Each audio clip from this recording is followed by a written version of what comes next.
Hai semuanya, selamat bergabung di kelas manifestasinya Cici. Kali ini Cici mau bahas biar kalian lebih ngerti lagi, terutama buat para pemula yang baru ngetrend, ngeliat trending pada manifestasi apaan ya, kok mereka kayaknya gampang banget manifestasi. Sebenarnya manifestasi itu apa? Terus manifestasi menggunakan teknik Law of Attraction yang lagi populer-populernya di Indonesia, padahal udah lumayan lama sih terkenalnya di luar negeri juga. Bahas juga tentang kaitannya Law of Attraction atau manifestasi berkaitan dengan hukum alam lainnya. Jadi hukum alam itu ada 12, tapi kita nggak bahas 12-12-nya, kita bahas ya beberapa aja yang sering dipakai dan berkaitan lebih erat dengan Law of Attraction. Gimana cara hukum alam lain mempengaruhi Law of Attraction atau manifestasi kalian biar lebih mudah terwujud.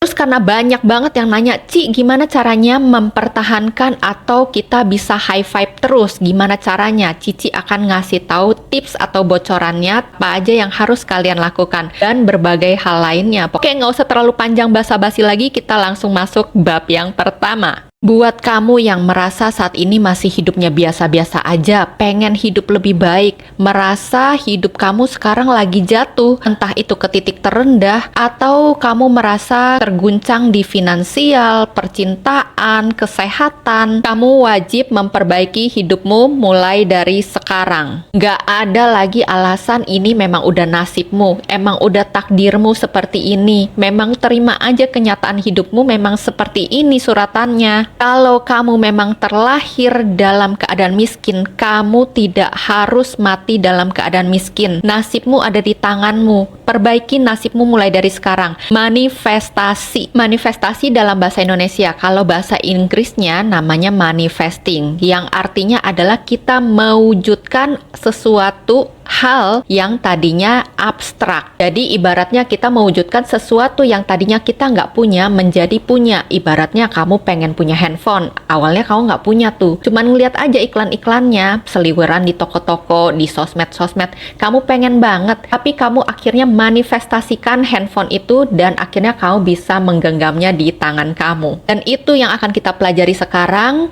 memanifestasikan, mewujudkan sesuatu yang tidak ada menjadi ada dengan hukum tarik-menarik atau Law of Attraction. Law of Attraction adalah satu hukum alam yang paling terkenal karena dianggap menarik, soalnya bisa membantu kita untuk menarik apapun yang kita inginkan. Katanya begitu. Kalau menurut Nikola Tesla, jika kamu ingin memahami rahasia dari alam semesta, maka kamu harus memahami atau berpikir dalam skala energi, frekuensi, dan vibrasi. Menurut Albert Einstein, seluruh isi dari alam semesta ini adalah energi. Pen ini adalah energi, ada energinya. Kita manusia yang punya energi. Mouse ini ada energinya, kacamata ada energinya, semua hal, meja, kursi, pohon, udara, semua ada energinya. Dan setiap energi memiliki getarannya masing-masing atau yang sering kita sebut dengan vibrasi atau vibration. Ada yang vibrasinya cepat, ada yang vibrasinya lambat, dan itu semua dikelompok-kelompokkan dan dinamakan dengan frekuensi. Gampangnya aja deh, kamu misalnya di sekolah, sekolah itu alam semesta. Di sekolah itu ada murid-muridnya kan, murid-muridnya itu adalah energi. Nah, setiap murid itu mau dari TK sampai SMA, mereka punya skill masing-masing, skill atau kemampuan ya. Skill masing-masing itu misalnya kalau anak SD itu atau TK ya skillnya ya masih cetek lah ya, masih rendah. Kalau yang SMA skillnya semakin tinggi, dia kan semakin ahli karena sudah belajar banyak. Nah, pengelompokan ini karena skill-skillnya ini mereka dikelompokkan dalam kelas-kelas tertentu. Kalau anak TK skillnya masih rendah ya dikelompokkan dengan sesama anak TK. Kalau yang skillnya tinggi ya dikelompokkan dengan kelasnya SMA. Nah, ketika kamu anak SMP punya skill yang tinggi, menyamai frekuensinya anak SMA, kamu akan masuk ke dalam kelasnya SMA atau naik kelas akselerasi. Itu ya contohnya ya. Semoga kalian bisa ngerti sampai di sini. Nah, menurut Albert Einstein, karena semua pengelompokan frekuensi itu ketika kita punya keinginan dan kita bisa menyamai frekuensi yang kita inginkan itu, kita akan bisa menariknya menjadi kenyataan. Sama kan halnya seperti yang anak SMP tadi, ketika dia punya skill yang sama atau vibrasi yang sama dan dia bisa masuk ke kelas SMA, mereka akan dikelompokkan di skala yang sama. Law of attraction atau ilmu energi, vibrasi, frekuensi ini bukan ilmu perdukunan atau cici ngarang-ngarang, karena ini dibahas secara ilmiah dan ada di ilmu metafisika. Bicara hukum tarik-menarik berarti dalam diri kita ada sesuatu yang bisa menarik dong ya. Itulah yang namanya magnet di tubuh manusia. Magnetnya ini apa sih? Magnetnya itu adalah pikiran dan perasaan. Bisa dibilang pikiran kita adalah alam sadar kita, sementara perasaan adalah alam bawah sadar kita. Dan kita tahu gunung es alam bawah sadar kita itu besar banget, jauh melebihi kesadaran kita sendiri. Oleh sebab itu, hal-hal yang kita tarik menggunakan perasaan akan lebih cepat terwujud 10 kali lipat dibandingkan apa yang kita tarik melalui pikiran kita. Memanifestasi atau law of attraction butuhnya adalah perasaan atau feeling is the secret. Karena ketika kamu bisa merasakannya, sebenarnya hal itu sudah tercipta untuk dirimu. Di bab kedua ini kita akan belajar tentang hukum alam yang lainnya tapi berkaitan dengan law of attraction. Nah, yang perlu kalian tahu, hukum alam itu sebenarnya ada banyak. Jadi bukan cuma loa doang. Ada 12 hukum alam, tapi Cici nggak bahas semuanya. Bahas beberapa yang banyak kalian pertanyakan aja, kenapa sih kayak begini, kenapa kayak begitu. Ternyata ada jawabannya dan itu dibahas di hukum alam lainnya, tapi mempengaruhi kalian ketika praktek law of attraction. Yang pertama, Cici akan bahas tentang law of divine oneness atau hukum kesejatian ilahi. Pada dasarnya hukum ini menyatakan kalau alam semesta ini semuanya itu adalah satu. Jadi kalian adalah satu kesatuan dari bagian alam semesta yang nggak bisa dipisahkan satu sama lain. Tuhan adalah creator dan kita adalah co-creator. Tuhan memang sang pencipta, tetapi manusia juga diberkahi kemampuan untuk menciptakan. Kenapalah kita punya kemampuan untuk menghasilkan ide-ide, kita bisa mengubah jalan hidup kita bisa berkembang biak, kita bisa menciptakan kreasi-kreasi yang memenuhi hidup kita menjadi lebih berwarna. Nah, di hukum ini kita juga belajar satu kesatuan itu ibaratnya kayak yang anak kecil itu loh, yang prakarya, yang ada satu titik-titik tertentu, ada nomornya. Terus ketika kita hubungkan nomor 1 ke nomor 2 dan seterusnya sampai nomor 100, di ujungnya balik lagi ke angka 1, itu akan membentuk suatu rangkaian atau gambar yang akhirnya kita baru bisa baca setelah kita merangkainya satu persatu. Sama juga dengan hidup kita. Ketika kita menghadapi suatu masalah, kita menghadapi suatu kondisi tertentu, kita ketemu A, kita ketemu si B, kita ketemu si C. Kita awalnya nggak pernah tahu apa tujuan semesta mempertemukan kita dengan hal itu. Sampai akhirnya ketika kita melewati itu semua, kita udah menjalani itu semua, 1 minggu kemudian, 1 tahun kemudian, 10 tahun kemudian, kamu baru akan berpikir, oh ternyata ini toh maksudnya kenapa waktu awal saya dipertemukan dengan orang ini. Ternyata kenapa saya digagalkan di rencana saya yang saya harap-harapkan pertama kali itu. Ternyata saya akan diberikan kesuksesan yang lebih besar. Oh, kenapa waktu itu kamu sampai dipecat, di PHK, dan kamu sedih banget nggak dapat kerja? Karena setelah itu kamu mendapatkan untuk buka bisnis sendiri dan akhirnya kamu menjadi miliarder saat ini.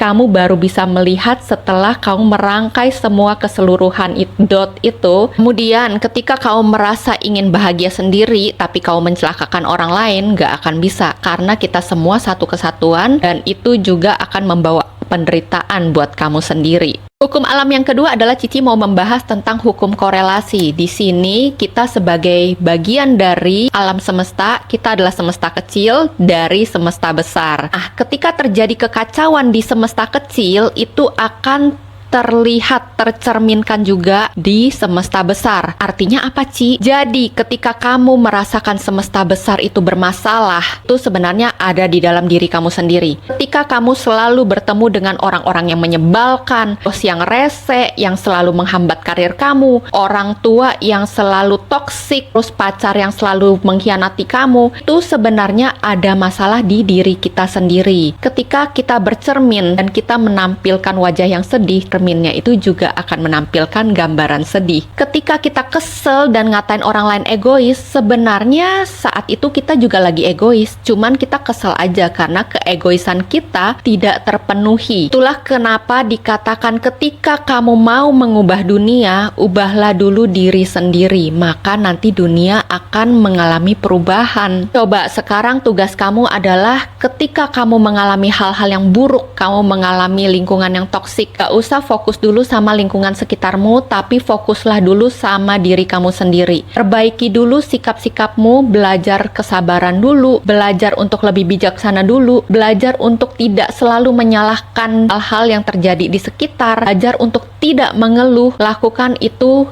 selama 27 hari. Selama 27 hari kamu lakukan secara konsisten, tidak mengeluh dan tidak melakukan hal-hal yang Cici sebutkan tadi, Cici jamin kamu akan merasa lebih damai dan kok tahu-tahu lingkungan kamu sudah mulai berubah ya. Kamu menebarkan senyum ke siapapun, tahu-tahu nanti akan datang hubungan relationship yang lebih baik. Yang ketiga adalah law of action atau hukum aksi. Ini nih yang bikin orang sering berprasangka buruk atau menilai jelek law of attraction. Nggak percaya karena dikiranya law of attraction itu hanya mengandalkan pikiran aja, tukang ngehalu aja udah bisa menarik apa yang diinginkan. Ternyata memang law of attraction ini didukung juga sama yang namanya law of action. Jadi setiap apa yang ingin kita tarik, kita harus melakukan aksi tertentu untuk mencapai apa yang kita impikan. Meskipun saat ini kamu nggak tahu aksinya dalam bentuk apa, misalnya kamu masih gaji UMR, dipecat pula sama perusahaan, terus kamu ngehalu manifest pengen uang 100 juta sebulannya. Kan kamu nggak masuk akal, kamu nggak tahu apa yang harus kamu kerjakan untuk mendapat 100 juta, sementara kamu sekarang ini pengangguran. Biarkan law of attraction menarik dulu itu semua,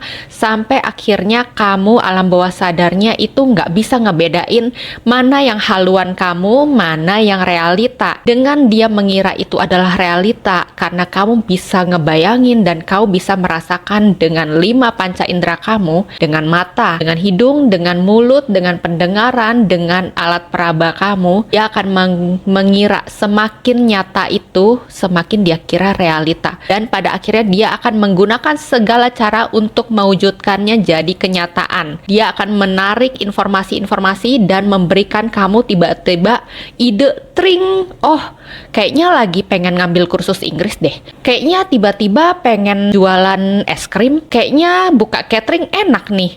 Nah, ide-ide semacam itu yang tiba-tiba tercetus di pikiran kamu, lakukan. Action itu adalah panggilan atau bimbingan dari semesta untuk mengarahkan kamu kepada goal yang kamu mau. Di sini kelihatan ya, dari kata law of attraction aja ada terselip kata action di belakangnya. Otomatis kita perlu mengambil tindakan juga untuk melangkah menuju goal yang lebih dekat. Seperti misalnya Cici kasih contoh lain.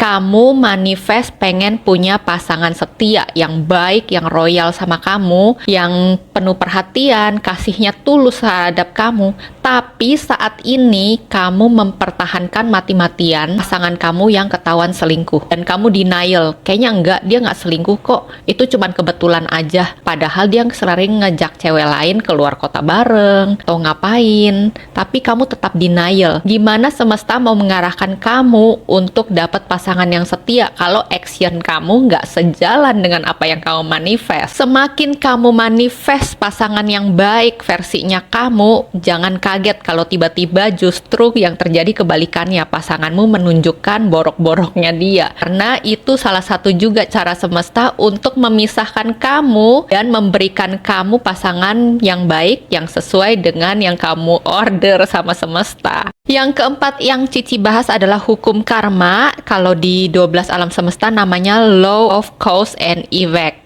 atau hukum sebab akibat. Dari hukum karma ini akan menjawab jutaan pertanyaan dari netizen, kenapa hidup ini tidak adil, kenapa ada yang kaya, ada yang miskin, ada yang fisiknya bagus, ada yang jelek, ada yang hidupnya berkelimpahan dari sejak lahir, ada yang dari lahir bahkan anggota tubuh tidak lengkap. Jawabannya yaitu perannya hukum karma. Jadi di alam semesta ini kita punya namanya bank semesta, dan setiap orang Cici ibaratkan sebagai punya tabungan tabungan dan punya hutang.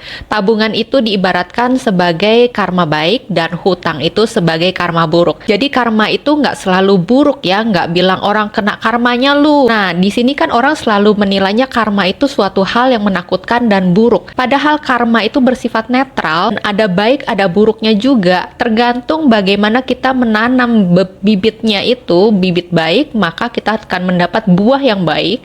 Ketika kita menanam bibit yang buruk, maka akan mendapat buah yang buruk juga. Karena hukum karma ini justru sangat teramat adil, makanya apa yang kita perbuat dan belum kita terima hasilnya di kehidupan ini, bahkan akan kita terima hasilnya di kehidupan mendatang ketika kita terlahir kembali. Itu yang menjawab pertanyaan kenapa ada bayi kayak Rafathar yang baru lahir brojol, wah uangnya udah berkelimpahan banget, udah em-eman hitungnya. Padahal bisa jadi di kehidupan sebelumnya dia adalah orang yang sangat penuh dengan amal kepada orang lain, sangat suka memberi kepada orang lain, sehingga ketika di kehidupan sebelumnya dia belum sempat menerima bunga dari tabungannya, maka dia akan terima di kehidupan mendatang. Nah, kaitannya apa Ci dengan hukum law of attraction? Ketika kamu sudah mencoba manifest, misalnya manifest finansial kamu bagus, sudah coba untuk tulus merelakannya, pokoknya semua cara kayaknya udah tepat banget kamu lakukan, tapi kok finansial kamu belum juga berubah menjadi lebih baik? Jawabannya adalah karena kamu nggak punya tabungan di semesta. Cara yang paling tepat adalah kamu membuat tabungan di semesta. Beramallah, maka nanti kamu akan menerima hasilnya. Ibaratnya nih, kamu masih punya catatan hitam, kamu masih punya banyak hutang, kamu nggak akan diberikan pinjaman oleh semesta. Kamu bayar dulu semua hutangnya, nanti kalau hutang kamu udah kelar, baru kamu akan menerima bunga dari tabungan kamu. Makanya dalam law of attraction itu juga kita diajarkan untuk upgrade diri, nggak serta-merta hanya ngehalu doang. Karena dengan kamu upgrade diri, kamu memperbaiki semua skill kamu punya self love, kamu punya cinta kasih yang untuk berbagi kepada sesama, kamu menjauhkan rasa iri benci dan lain-lain, itu termasuk kamu sedang membuat tabungan di semesta, dan itu adalah nanti buah yang akan kamu petik. Jadi di law of attraction, dengan kamu punya goal, kamu akan lebih mudah menarik tabungan itu menjadi sesuatu yang kamu inginkan. Jadi mengarahkan si tabungan atau karma baiknya ini menjadi goal yang kamu inginkan. Ibaratnya kamu punya banyak poin tabungan ya.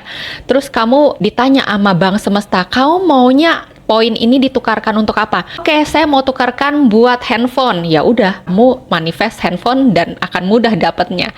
Jadi ibaratnya kamu mau punya banyak poin tabungan atau kamu mau beresin hutang kamu dulu nih, kamu sendiri yang tentukan ya. Terus artinya kita harus bervibrasi tinggi terus supaya kita bisa sefrekuensi sama apa yang kita manifestasikan. Yang kedua ini Cici mau bahas hukum yang banyak kaitannya juga dan banyak banget ditanyain sama followers, yaitu hukum polaritas, yaitu law of polarity. Hukum polaritas ini menjelaskan di setiap dunia ini selalu ada dua sisi yang berlawanan, yaitu kutub positif, kutub negatif, ada siang, ada malam, ada senang, ada susah. Jadi nggak bisa dikatakan kalau manusia mau hidupnya vibrasi tinggi terus atau mau happy terus, nggak akan bisa. Dan ketika kamu mengharapkan hanya ada di satu sisi aja, itu nggak mungkin, dan kamu menentang hukum alam yang akibatnya adalah membawa penderitaan buat kamu. Ibaratnya kamu mau happy terus tanpa ada belajar ke bawah atau merasakan penderitaan, itu hal yang nggak mungkin. Jadi ketika kamu bisa menerima hukum polaritas ini, mengenal kalau setiap hidup manusia itu ada dua sisi, ada yin, ada yang gitu, ada pria, ada wanita, ada hukum maskulin, ada feminin, kalian baru bisa menjalani hidup yang lebih seimbang dan menjalaninya dengan selaras bahagia. Gak masalah kok ketika kamu merasakan kesedihan, kekecewaan, terus rasa putus asa, karena kamu manusia.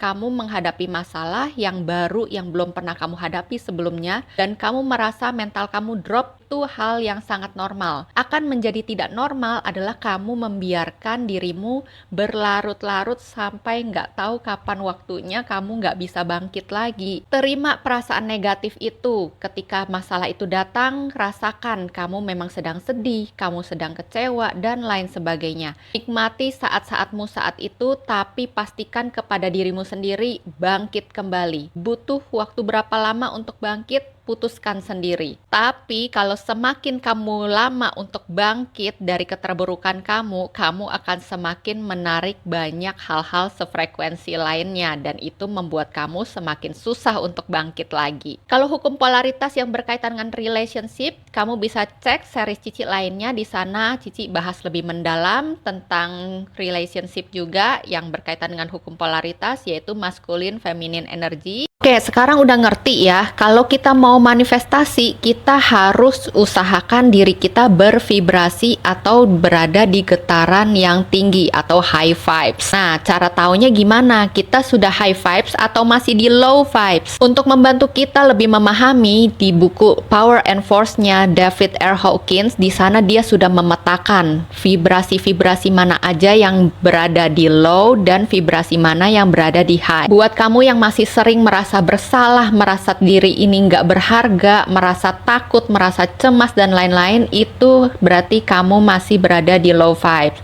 Sementara ketika kamu sudah naik kelas, kamu sudah self love, mencintai diri sendiri kamu sendiri, kamu akan naik levelnya menjadi lebih berani, lebih bangga, lebih netral menghadapi segala sesuatunya. Jadi nggak lagi melihat sesuatu itu lebih baik putih daripada hitam, lebih baik ini daripada itu. Terus kalian juga bisa berada di level cinta atau kalian mengasihi sesama. Maksudnya apa ketika kamu melakukan sesuatu berdasarkan level cinta? Cici kasih contoh, misalnya kamu saat ini sedang butuh uang, sedang meningkatkan finansial kamu, itu tujuan manifestasi kamu. Tapi ketika kamu memanifestasikan itu, atas dasar apa? Ketika kamu bervibrasi negatif atau bervibrasi rendah, kamu akan memanifestasikan atau mencari uang karena kamu merasa takut, kamu merasa tidak berdaya ketika kamu tidak punya uang. Beda ceritanya ketika kamu menarik uang datang ke dalam hidupmu karena vibrasimu tinggi. Kamu merasa kamu layak untuk memiliki uang itu dan kamu bisa membahagiakan diri kamu lebih baik lagi serta kamu bisa membantu orang-orang lebih banyak karena adanya uang itu. Di sini kamu atas dasar cinta dan mengasihi dirimu sendiri dan orang lain. Maka kamu nggak perlu lagi ngejar-ngejar uang karena segala sesuatu yang semakin kamu kejar akan semakin lari darimu. Tapi ketika kamu menariknya sendiri atas dasar cinta dan bersyukur, dia akan datang dengan sendirinya. Kenapa bisa datang sendiri? Karena kamu sudah sejajar dengan dia, frekuensimu sudah sama dengan dia. Uang itu berada di frekuensi cinta, dia ada di frekuensi atau getaran yang tinggi. Jadi kamu harus naik dulu ke getaran yang tinggi itu supaya menyejajarkan dia mudah untuk mencapai dirimu. Kalau kamu masih di bawah, sementara uang itu vibrasinya ada di level tinggi, nggak mungkin dia mau turun ke bawah untuk nyamperin kamu. Kamu yang harus naik sehingga sejajar sama dia dan dia bisa nyamperin kamu. Jadi penting banget dalam setiap harinya, setiap kamu berpikir, berucap, dan merasakan sesuatu, perhatikan skala level emosi kamu. Apakah kamu berada di vibrasi rendah atau di vibrasi tinggi? Ketika kamu sadar kamu sedang marah-marah dan berada di level rendah, sadari itu, terima. Oke, terima perasaan itu. Karena semakin kamu tolak, itu akan semakin datang. Nggak mungkin kamu bisa menolaknya. Kamu terima, kamu amati, oh kenapa? Kamu marahnya kenapa? Perlu nggak kamu marah? Apa dampaknya, apa keuntungannya ketika kamu marah dan lain-lain sebagainya. Atur nafas kamu perlahan dengan pernafasan perut ya. Pernafasan perut itu penting karena kalau kamu bernafas pakai dada itu akan semakin bikin kamu deg-degan ya, makin tidak tenang. Kalau kamu bernafas pakai perut, kamu akan semakin tenang dan rileks sehingga vibrasi kamu otomatis akan naik. Satu hal lagi yang penting kalian perlu tahu, kesehatan mental dan fisik itu saling berkaitan. Nah, ini pentingnya ketika kamu mengenali skala level emosi kamu dan kamu berada di getaran yang rendah, bakteri, virus, dan penyakit-penyakit itu berada di level energi yang rendah, getarannya rendah. Sehingga ketika kamu memiliki level getaran yang rendah juga, maka kamu akan sefrekuensi sama penyakit-penyakit itu dan gampang penyakitan. Contohnya aja, ketika orang gampang merasa menyerah, merasa putus asa, itu selevel dengan yang namanya virus dan bakteri. Maka kamu akan lebih gampang untuk terkena flu, batuk, pilek ya, yang kena COVID. Nah, itu berarti getaran kamu lagi sejajar sama mereka, sefrekuensi sama virus bakteri itu. Semakin rendah level energimu, getaranmu, itu penyakit yang ditarik semakin parah. Misalnya ketika kamu merasakan bersalah, menyalahkan diri sendiri, rasa membenci, penuh dendam, dan lain-lain, nah itu akan menarik penyakit-penyakit berat dan selevel dengan cancer. Yang lebih parahnya adalah level terendah, yaitu ketika kamu merasa dirimu tidak berharga, itu akan menarik kematian. Itulah kenapa orang-orang yang melakukan bunuh diri itu karena mereka merasa di level energi terendah, yaitu merasa dirinya tidak berharga lagi. Jadi pastikan kamu selalu menyadari di mana letak emosi kamu, jangan biarkan dia berlama-lama di level bawah, segera tarik ke atas karena ini berbahaya banget bagi fisik dan mental kamu.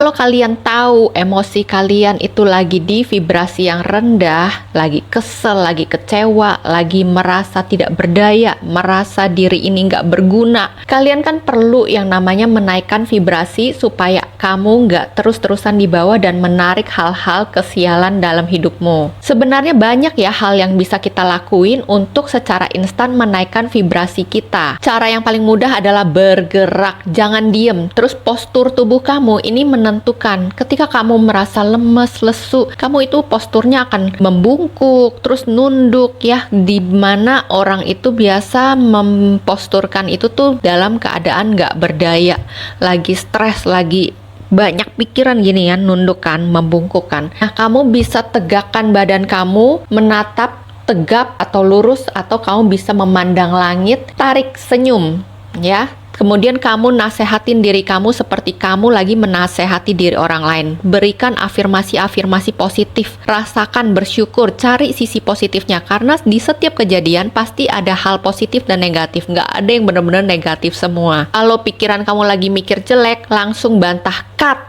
Enggak kok, enggak kayak gitu. Aku yakin hidupku baik-baik aja. Aku tahu kok rezekiku besar. Aku tahu masalah ini akan berlalu dan lihat aja, aku pasti akan hidup baik-baik aja. Kamu juga bisa lanjutkan dengan olahraga, bergerak. Pokoknya gerak deh, jangan biarinin diri kamu diem aja. Karena ketika kamu bergerak, itu hormon kamu akan mempengaruhi, membawakan rasa fresh atau bahagia ke dalam diri kamu. Yang kedua, dengerin musik-musik yang energik, yang seneng, yang happy, yang musik-musik frekuensi yang bisa membantu kamu moodnya lebih bagus. Suara-suara air, suara-suara alam, atau musik-musik yang bikin happy lah. Jangan malah udah stres, udah galau, dengerin musik-musik galau, makin menjadi-jadi. Lakukan grounding, banyakin interaksi dengan alam, jemur matahari, jalan tanpa alas kaki di atas rumput, batu, tanah, melukin pohon, pokoknya main ke taman-taman yang banyak pohonnya, nuansa alam, pantai-pantai, main air di air pantai, ya kayak gitu. Kalau kamu lagi di vibrasi yang rendah, lagi galau, lagi stres, jangan curhat sama orang terus, kecuali kamu curhatnya sama profesional, atau yang kedua, kamu curhat itu untuk mendapatkan solusi, bukan curhat yang ngulang-ngulang masalah itu lagi,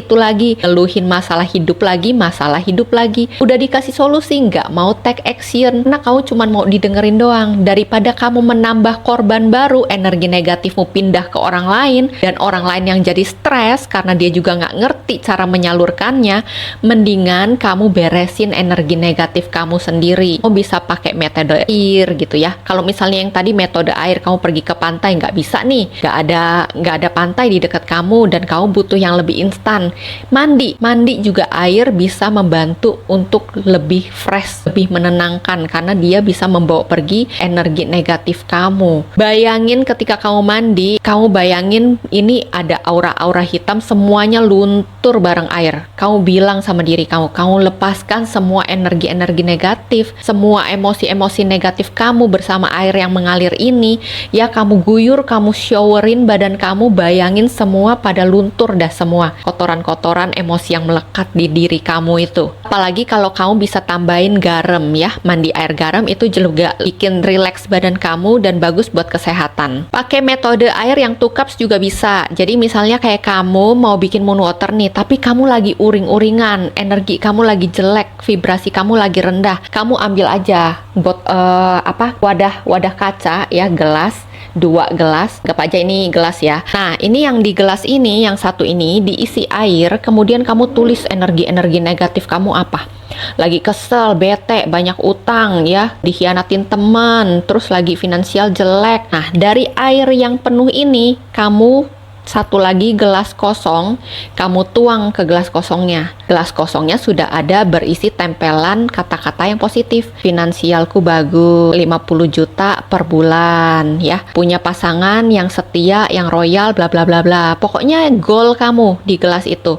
Kamu tuangin ke gelas yang positif itu. Dengan keyakinan kamu sudah mentransfer energi dari yang negatif ke yang positif. Kemudian baru kamu taruh untuk disinari di bawah bulan. Jadilah moon water, atau kamu mau minum juga boleh. Dan kamu yakini itu energinya sudah berpindah dari negatif ke positif dan kamu konsumsi ke badan kamu. Yang terakhir, cara yang sebenarnya paling efektif tapi banyak orang yang males untuk ngelakuinnya, olah nafas dan meditasi. Ketika kamu emosi, kamu nggak bisa mengendalikan emosi kamu, nggak bisa ngendalain detak jantung kamu yang deg-degan gitu ya, yang keringetan, panik, cemas gitu ya, tapi kamu pengen instan. Nah, atur nafas kamu ya, nafas perlahan melalui perut. Ketika kamu tarik nafas, perutnya cembung.